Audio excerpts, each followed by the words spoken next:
The message was old. Very old. It had been traveling through space for almost 300 years before the Valoran Imperium found it.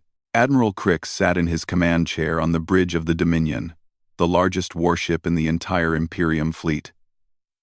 His gray skin was thick and rough like stone. His 4 eyes looked at the screen where the human message played again. "This is Terran Space Command," the recording said. A human female spoke the words. Her voice was calm but serious. "You are approaching Terran territory. This is your only warning. Do not enter. Any ship that crosses our border will be destroyed. There will be no second warning. There will be no mercy. Turn back now." The message ended. Crix made a sound that was like laughing but deeper. It came from his wide chest and echoed through the bridge. "Play it again," he said to his communications officer. "I want everyone to hear this." The message played once more. This time, many of the bridge crew laughed with their admiral. The idea was funny to them. The humans were a small species. They controlled only a tiny area of space. The Valoran Imperium had conquered over 2,000 worlds. They had destroyed civilizations that were far more advanced than humans. "Sir," said Commander Voss, the second in command. He was younger than Crix but just as large. "The humans have not been seen outside their territory for almost 2 centuries. Some believe they are already dead." "Then why do we bother going there?" asked another officer. Crix turned his massive head. "Because the Empress commands it. And because there are 17 habitable worlds in that region. Worlds that belong to us by right of strength. This was the way of the Valoran Imperium. The strong took from the weak. This was the law of the universe. Every species learned this truth eventually. Some learned it faster than others. "Bring the human," Crix ordered. 2 guards left the bridge. They returned a few minutes later with a prisoner. She was small compared to the Valorans. Her head barely reached the chest of the guards who held her arms. She had black hair that was cut short and dark eyes that showed no fear. Her name was Una Park. She had been captured 5 years ago when her small trading ship had wandered too close to Imperium space. Most human prisoners did not survive long. They were considered weak and useless. But Una was different. She had proven herself smart. She understood technology that even Valoran scientists found difficult. The Empress had ordered her kept alive as an advisor. Una looked at the screen where the warning message had played. Something changed in her eyes. It was small, but Crix noticed it. "You recognize this message," he said. It was not a question. "Every human knows this message." Una replied. Her voice was quiet but steady. "It has been broadcast from every border station for 300 years. It never stops." Crix leaned forward in his chair. "Tell me about your species, human. Tell me why I should be afraid of this warning." Una was silent for a moment. When she spoke, she chose her words carefully. "Admiral, I have served you for 5 years. I have helped your engineers improve your weapons. I have translated documents from species you have conquered. I have never lied to you." "This is true," Crix admitted. "Then believe me when I tell you this. Do not cross that border." The bridge became quiet. No one laughed now. There was something in the human's voice that made them uncomfortable. "Explain," Crix demanded. Una took a breath. 300 years ago, humans fought a war. It was not against another species. It was against ourselves. We called it the Last War. Billions died. Entire planets were burned. We used weapons that we had created in desperation. Weapons that should never have been made. "All species have wars," Crix said. "This does not make you special. You do not understand." Una's eyes met his. "We won that war, but the weapons we created did not stop. They could not be stopped. They are still there, Admiral, in Terran space, waiting, hunting. We did not leave our territory because we are weak. We left because we were afraid of what we built." Crix stared at her for a long moment. Then he laughed again. This time, the sound was harsh. "You expect me to believe that humans are hiding from their own weapons? This is the story you tell to frighten children. It is the truth. It is a lie designed to protect a weak species from the strong. Crick stood from his chair. He was 3 times the size of the human woman. The Valoran Imperium has conquered thousands of worlds. We have destroyed weapons that could crack planets in half. We have broken species that were ancient when your kind still lived in caves. There is nothing in that territory that we cannot defeat. Yuna did not look away from him. Then why has no one ever returned? The question hung in the air. Crix felt a small, cold feeling in his stomach.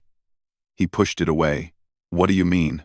The Valoran Imperium is not the first to ignore our warning, Yuna said. The Kreth Alliance tried to invade human space 200 years ago. They sent 1,000 ships. None came back. The Vorgan Republic tried 150 years ago. They sent 500 ships.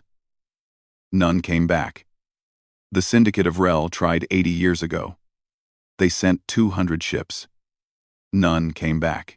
They were weak, Crick said, but his voice was less certain now. They were not weak. They were powerful. They were confident. They were sure that the human warning was a bluff. Yuna's voice remained calm. They were wrong. Crix turned away from her. He looked at the main screen. It showed the edge of Terran space. Beyond that line was unknown territory. Unknown danger. But he was Admiral Crix of the Valoran Imperium. He had conquered 40 worlds with his own fleet. He had never lost a battle. The Empress herself had chosen him for this mission. Take her back to her cell, he ordered.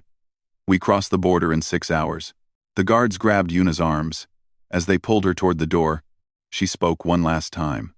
Admiral, when the darkness comes for your fleet, remember that you were warned. Remember that you chose this. Crix did not answer.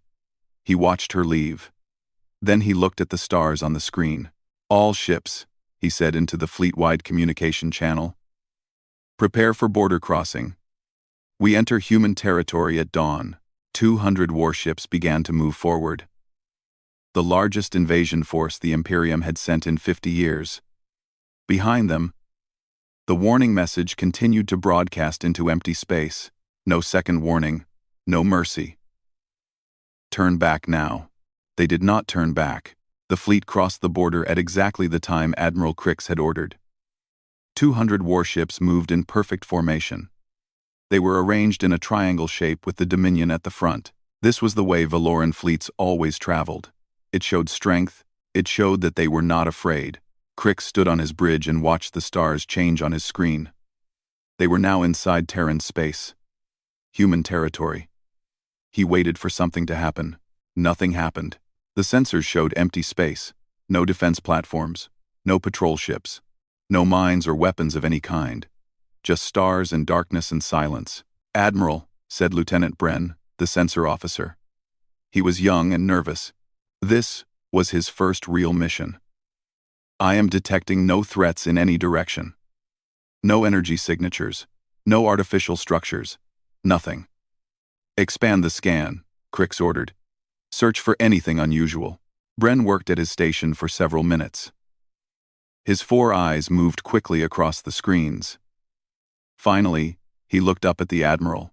Sir, there is nothing here. The entire region appears to be abandoned. Commander Voss stepped forward. Perhaps the human was telling the truth about one thing. Perhaps her species really has fled from this area. Fled from their own weapons? Crix shook his head. Impossible. A species does not abandon fertile worlds because they are afraid. This is a trick. The humans are hiding somewhere. They think we will lower our guard. Should we send scouts ahead? Voss asked. Crix considered this. The standard practice was to send small ships forward to check for dangers. But standard practice was for enemies who fought in normal ways. The humans clearly did not want to fight at all. They were cowards hiding in the dark. No, Crix decided. We stay together. We move forward at full speed. The faster we find their homeworld, the faster we end this. The fleet continued forward. Hours passed. Then days. The sensors continued to show nothing. No ships. No stations. No signs of life at all. The crew began to relax. Some of them even made jokes about the famous human warning. They called it the empty threat. They laughed about how scared they had been at first. Crix did not laugh. Something felt wrong to him. He could not explain it. The silence was too complete, too perfect. It was like walking through a forest where all the birds had suddenly stopped singing. On the third day, he ordered Yuna brought to the bridge again. She looked tired. The cell they kept her in was small and cold. But her eyes were still sharp when she looked at the main screen. "We have traveled for 3 days," Crix told her. "We have seen nothing. No weapons. No defenses. No ships. Your warning was a lie." Yuna studied the screen for a long moment. "Where exactly are we?" Bren checked his instruments. "We are approximately 40 light-years inside the border. Still in the outer region of Terran space." "The outer region," Yuna repeated quietly. She seemed to be thinking about something. "What does that mean?" Crix demanded. "Speak clearly, human." "It means you have not gone deep enough to wake them yet." "Wake what?" Before Yuna could answer, Bren made a strange sound. It was halfway between surprise and fear. "Admiral, I just lost contact with the Relentless." Crix turned sharply. "What do you mean lost contact?" "The Relentless was on the outer edge of our formation. 30 seconds ago. It simply vanished from my sensors. No distress signal. No explosion. It is just gone." "That is impossible. Ships do not simply vanish." "I know, sir. But look." Bren put the sensor data on the main screen. It showed the fleet formation. There was an empty space where the Relentless should have been. "Contact all ships," Crix ordered. "Find out if anyone saw what happened." Commander Voss worked quickly at the communications station. His face grew more worried with each passing second. "Sir, no one saw anything. The ships closest to the Relentless report that one moment it was there, and the next moment it was not. No flash of light, no debris, nothing."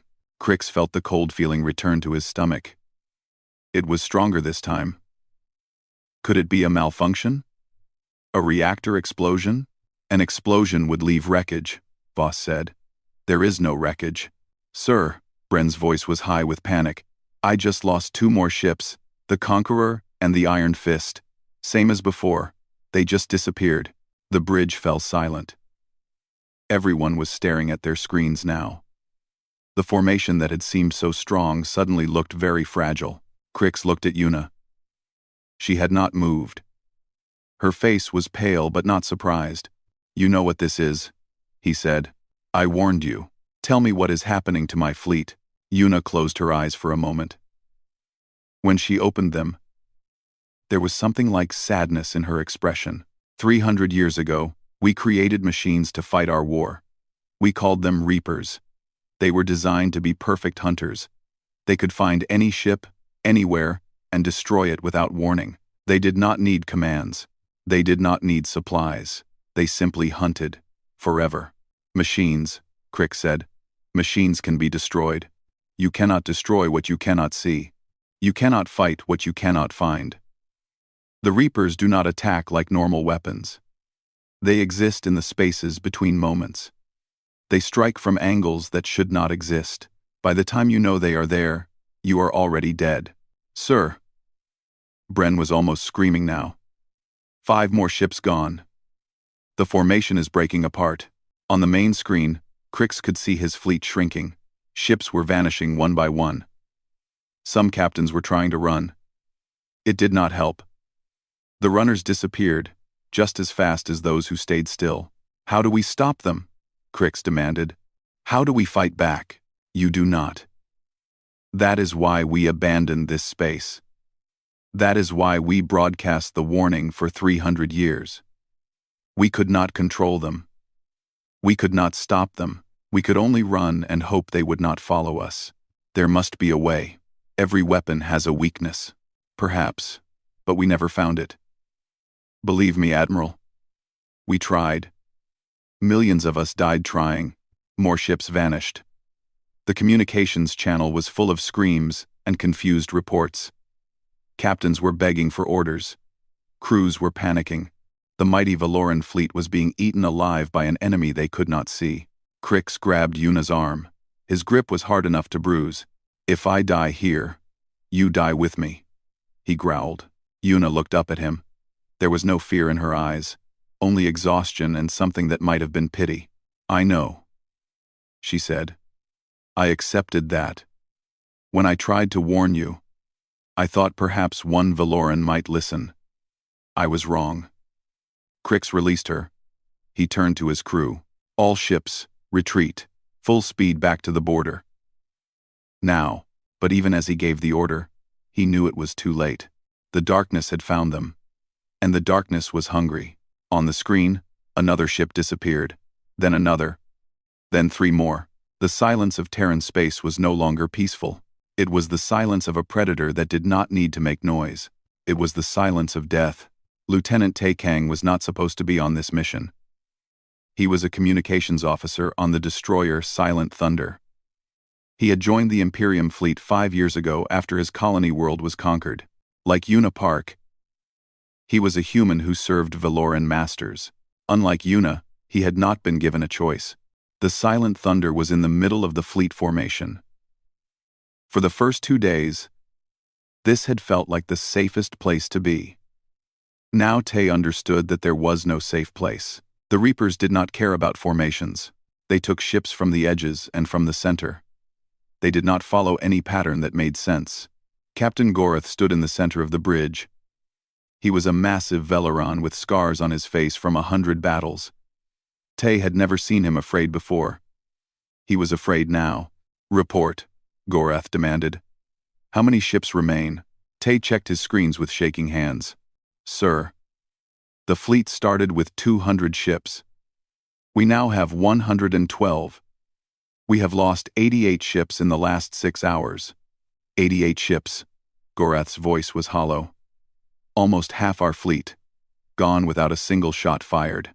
The bridge crew was silent. Everyone was thinking the same thing. How long until their ship was next? How long until the darkness came for them? "Sir," said the helmsman, "I am detecting something strange ahead." "What is it?" "I do not know. It looks like a shadow, but sensors say there is nothing there. It is moving toward us." Tay looked at his own screens. He could see what the helmsman was describing.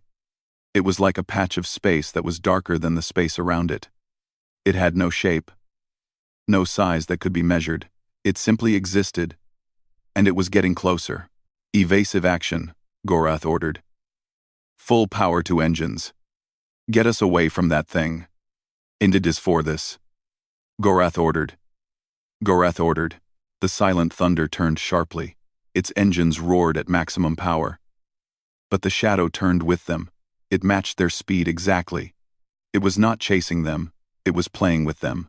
Tay had an idea. It was a desperate idea, but desperate times required desperate actions. "Captain," he said, "let me try something." "What?" "I want to send a message. A specific message on a specific frequency. We have been sending distress signals for hours. No one answers. Not a distress signal. Something else. Something I learned when I was young. Before the Imperium came to my world." Gorath stared at him. For a moment, Tay thought the captain would refuse. Or worse, would punish him for speaking out of turn. Humans were not supposed to make suggestions. Humans were supposed to obey. But Gorath was scared. Scared enough to try anything. "Do it," he said. Quickly. Tay's fingers moved across his console. He entered a frequency that he had memorized as a child. Every human child learned this frequency. It was part of the emergency training that all colonies required. The frequency was 1,420 megahertz. The hydrogen line. The most basic frequency in the universe. The frequency that all human emergency beacons used. Tay began to transmit. "This is Lieutenant Tay Kang of the Silent Thunder. I am a human. I am a prisoner of the Valoran Imperium. If any Reaper can hear this message, please respond. I need to speak with you." The bridge fell completely silent. Every Valoran was staring at him. "What are you doing?" Gorath demanded. "You are talking to the enemy?" "The Reapers are not the enemy, Captain. They are weapons. Human weapons. They might still recognize human signals." "That is insane." Perhaps, but we will die anyway if we do nothing. The shadow was closer now. Tay could feel something watching them. Something vast, and cold, and very, very old. His console beeped. A message was coming in on the same frequency. The voice that spoke was not human. It was not machine either. It was something between. Something that had been built to destroy, but had been given just enough mind to think. Human detected. Identification required. Tay swallowed hard. My name is Tay Kang, serial number 7741 Kang Terra. Colony designation, New Soul. There was a pause. The shadow stopped moving. It hung in space like a drop of ink in water. Identification confirmed. Tay Kang. Born New Soul Colony. Year 2847. Parents: Kang Junho and Kang Minji. Status: believed dead. Tay felt tears form in his eyes. The Reapers had records. They had data on every human who had ever lived. They were not just weapons. They were guardians. Broken, terrible guardians, who had forgotten their purpose, but still remembered their people. I am not dead, Tay said. I am a prisoner. There are other humans in this fleet. We did not come here by choice. We were forced to serve the Valorans. Another pause. The shadow pulsed slightly. It was thinking. Calculating. Human prisoners detected in fleet. Total count: 47. Recommendation: evacuation. 1. Can you help us? Can you get us out of here? Affirmative. Small vessels approaching your position. Do not resist boarding. All humans will be extracted. AC, R-A-T. Captain Gorath stepped forward. His fear had been replaced by rage. What is happening? What did you tell that thing? I told it the truth, Tay said. The Reapers are going to rescue the human prisoners. And what about my ship? What about my crew? Tay looked at the shadow on the screen. He thought about 5 years of slavery. 5 years of watching his people beaten and killed for the smallest mistakes. 5 years of pretending to be loyal while dreaming of freedom. The Reapers will do what they were built to do, he said quietly. They will destroy any non-human vessel that enters Terran space. That was always their purpose. You planned this. Gorath's voice was a growl. You brought us here to die. No, Captain. Your admiral brought you here. I tried nothing. I hoped nothing. I simply survived. And now I will survive a little longer. The shadow began to move again. It was not coming toward the silent thunder anymore. It was moving toward other ships. Ships without human prisoners. Gorath reached for his weapon. He was going to kill Tay. It was clear in his eyes, but before he could draw, the lights on the bridge went out. When they came back on a second later, Tay was gone. In his place stood 3 figures, made of the same darkness as the shadow outside. They did not have faces. They did not have bodies in the normal sense. They were shapes that suggested bodies. Outlines of something that had once been mechanical and was now something else entirely. Extraction in progress, said a voice from everywhere and nowhere. All humans will be removed. All non-humans will be processed. Gorath fired his weapon. The beam passed through the dark figure without effect. Resistance is noted. Processing will continue. The bridge of the silent thunder erupted in chaos. But for Tay Kang, surrounded by the children of human engineering, there was only silence. The silence of protection. The silence of going home. Captain Minho Seol had commanded the Valoran battleship Iron Will for 3 years. In that time, he had learned to hide his hatred. He had learned to smile when the Valorans insulted him. He had learned to follow orders without question. This was how humans survived in the Imperium. They became invisible. They became useful. They became whatever their masters wanted them to be. But Minho had never stopped being human. Deep inside, where no Valoran could see, he remembered who he was. He remembered his home. He remembered his family. He remembered everything that had been taken from him. Now, as the Reapers tore the Imperium fleet apart, Minho allowed himself to feel something he had not felt in years. Hope. The Iron Will was one of the larger ships in the fleet.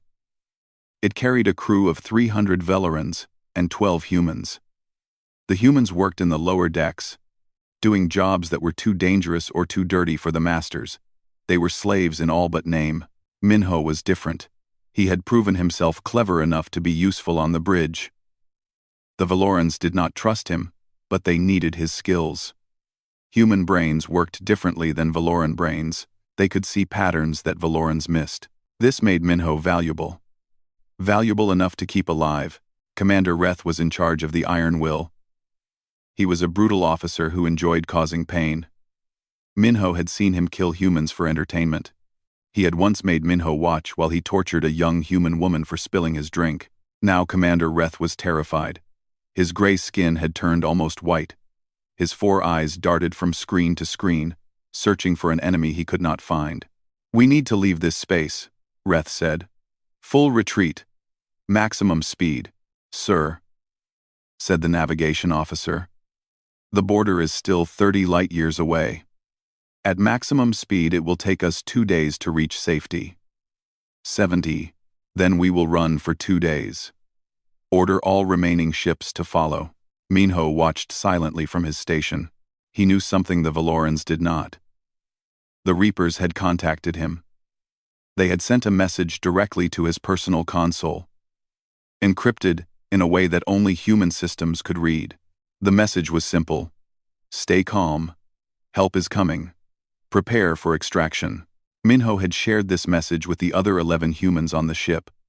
They were all waiting now, waiting for the darkness to save them. The Iron Will turned and began its desperate flight toward the border. 43 other ships followed. This was all that remained of the 200 that had crossed into Terran space. Less than a quarter of the mighty Imperium invasion force. Admiral Crix's ship, the Dominion, was among the survivors. Minho could see it on his screen, running just as fast as everyone else. The great admiral who had laughed at human warnings was now running for his life. Justice, Minho thought. Finally, justice. The hours passed slowly. More ships disappeared. The Reapers were not hurrying. They did not need to hurry. They had been waiting for 300 years. They could wait a little longer. Commander Reth grew more desperate with each passing hour. He ordered the engineers to push the engines beyond their limits. He threatened to execute anyone who slowed them down. He was a wounded animal, biting at everything around him. "Human," Reth said suddenly, pointing at Minho. "You know about these things. These Reapers. Tell me how to stop them." Minho kept his face blank. "Sir, I know only what all humans know. The Reapers were created during the last war. They were designed to be unstoppable. We could not control them. We could not destroy them. We could only escape from them. There must be a weakness. Everything has a weakness. If there is a weakness, no one has found it in 300 years.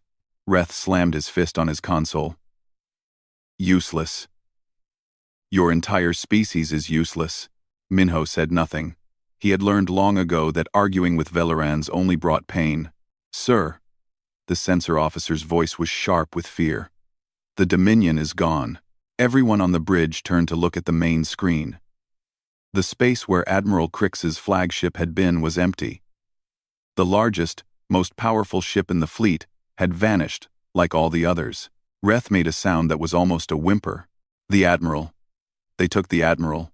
"Sir, we are now the senior ship in the fleet," the communications officer said. "The other captains are asking for orders." Reth did not answer. He was staring at the screen with empty eyes. The fight had gone out of him. He was waiting to die. Minho saw his chance. He stood up from his station and walked to the center of the bridge. "Commander Reth is unable to give orders," he said calmly. "I am assuming command." The Veloran officers stared at him in shock. A human giving orders? This had never happened before. It was against every law of the Imperium. "You cannot do this," said the weapons officer. "You are a slave." "I am a survivor," Minho replied. "And right now, I am the only one on this bridge who is still thinking clearly. You can follow me and have a chance to live, or you can stand there and wait for the Reapers to take you. Choose." The bridge was silent.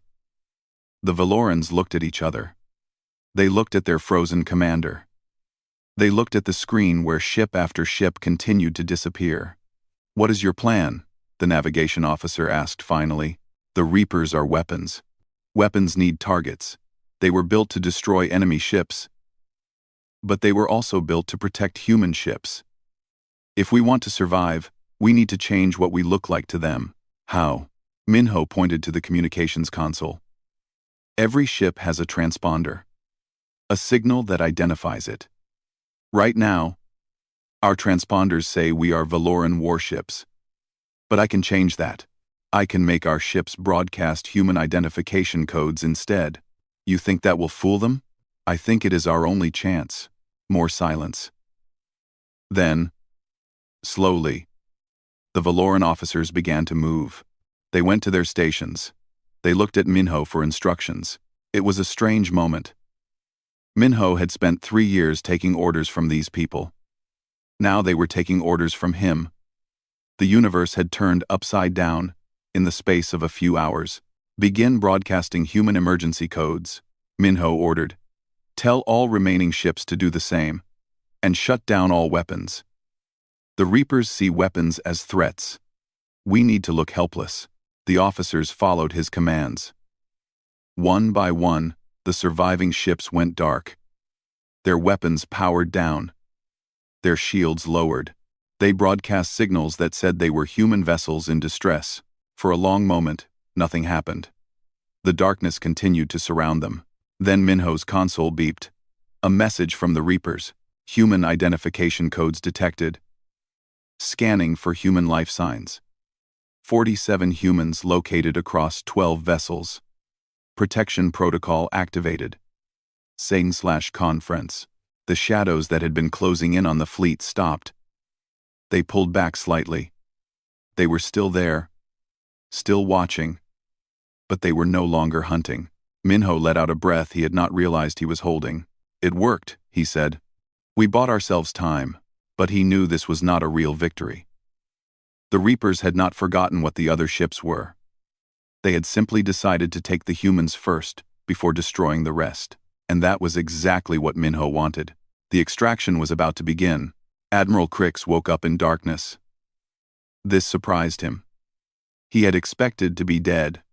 The last thing he remembered was the bridge of the Dominion disappearing around him. One moment he was screaming orders at his crew. The next moment there was nothing. No light. No sound. No sensation of any kind. Just an endless empty void. Now he was somewhere else. A small room with metal walls. The air smelled strange. Clean but old. Like a place that had been sealed for a very long time. He tried to move and found that he could not. His arms and legs were locked in place by bands of some dark material. The same material as the shadows that had eaten his fleet. A door opened. Light flooded in, blinding him for a moment. When his eyes adjusted, he saw a human woman standing in front of him. She was older than Una Park. Her hair was gray, and her face had many lines, but her eyes were sharp and clear. "Admiral Crix of the Valoran Imperium," she said. Her voice was cold. "You have been captured by the Terran Reaper Network. I am Director Sujin Han, of the Human Recovery Division." Crix tried to speak, but his throat was dry. The woman waited patiently while he found his voice. "Where am I?" he managed to ask. "You are on Station 7, a Reaper control hub located deep inside Terran space. Very few beings who are not human have ever seen this place. You should feel honored. My fleet. Your fleet is gone. 197 ships destroyed. 3 ships escaped back across the border. Those 3 ships carried only the Valoran crews. All human prisoners were extracted before the final destruction began." Crix closed his 4 eyes. 197 ships, thousands of Valoran warriors, gone. "Why am I alive?" he asked. "Because we have questions. And because we want you to deliver a message." The door opened again. This time, Una Park walked in. She looked different now. She stood straighter. She walked with confidence. The submissive prisoner was gone. In her place was a woman who had finally come home. "Hello, Admiral," she said. "I told you that you were warned." Crix felt rage build inside him. This human, this small, weak human, had led his fleet to its death. She had known what would happen. She had tried to tell him, and he had not listened. "You," he growled. "You did this." "No, Admiral. You did this. I tried to save you. I told you the truth about the Reapers. I begged you to turn back. You chose to ignore me. You chose to call our warning a lie. You chose to lead your fleet into a trap that we have been broadcasting for 300 years. The Imperium will avenge us. They will send more ships, bigger fleets. They will burn your entire species to ash." Una smiled. It was not a kind smile. "The Imperium is welcome to try. Others have tried before. The Kreeth, the Vorgans, the Syndicate. They all sent more ships after their first fleets were destroyed. Do you know what happened to them?" Crix did not answer. "They are gone, Admiral. Not defeated, not conquered. Gone. Their civilizations no longer exist. The Reapers do not stop at borders. Once activated, they continue until the threat is eliminated. Every species that has attacked Terran space has been hunted to extinction."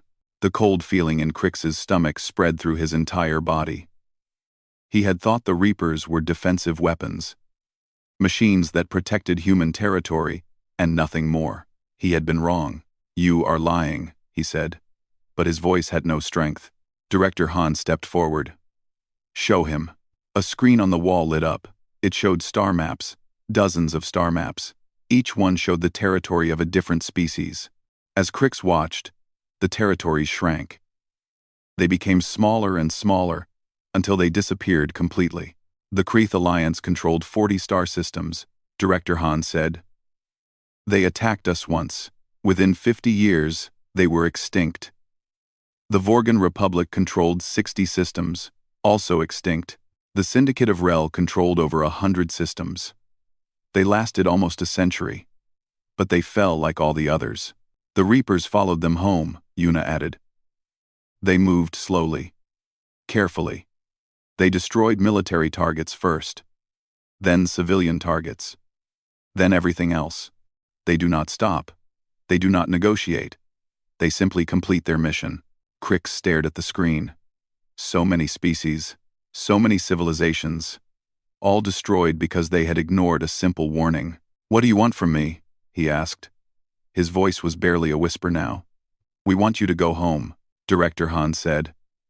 "We will release you. We will give you a ship. We will let you return to the Imperium. And we want you to tell them what happened here. Tell them about the Reapers. Tell them about the species who came before you. Tell them that the warning is real. And if they do not listen, if they send more ships, then the Reapers will wake fully. They will leave Terran space. They will travel to your homeworld, to your colonies, to every place where Valorans exist, and they will do what they have done before." The screen changed. It showed the Valoran Imperium. 2,000 worlds. Billions of people. The greatest civilization in this part of the galaxy. Then it showed what those worlds would look like when the Reapers were finished. Empty. Burned. Silent. "The choice belongs to your Empress now," Una said. "She can accept that Terran space is forbidden. She can leave us alone. She can let the warning stand for another 300 years, or she can send more ships and watch her empire die." Crix looked at the two human women. They were small, fragile. Their species had no great fleets, no vast armies. They hid in their tiny corner of the galaxy and asked only to be left alone. But they had built monsters. They had created weapons so terrible that even they were afraid of them. Weapons that had been sleeping for 3 centuries, waiting for someone foolish enough to wake them. "I will deliver your message," Crix said finally. "I will tell the Empress everything." "Good," Director Han said. "Then we are finished here." The bands holding Crix released. He stood slowly, his legs shaking. "One more thing, Admiral," Una said. "The 47 humans who were prisoners in your fleet? They are free now. They have decided to stay here, in Terran space, with their own people." Crix nodded. He had nothing to say. Guards led him away to a small ship that would take him home. As he walked through the station, He saw the shadows moving in the walls. The Reapers were everywhere. Watching, waiting, ready. 3 days later, he crossed back into Imperium space. He was the only survivor of the greatest military disaster in Valoran history. The message he delivered to the Empress was simple. The humans were not bluffing. Leave them alone, or we will all die. The Empress listened. She was angry. She wanted revenge. But she was also wise. She looked at the evidence. She studied the records. She saw what had happened to other species who had ignored the warning, and she made her choice. 1 month later, a new broadcast began transmitting into Terran space. It came from the Valoran Imperium. It said only 4 words. We hear your warning. The border stayed closed. The Reapers went back to sleep. And the message that had been playing for 300 years continued to echo through the stars. This is Terran Space Command. You are approaching Terran territory. This is your only warning. Do not enter. Any ship that crosses our border will be destroyed. There will be no second warning. There will be no mercy. Turn back now. Somewhere on a station deep inside human space, Unipark listened to the message and smiled. The warning was still true. It would always be true. And now, finally, someone had believed it.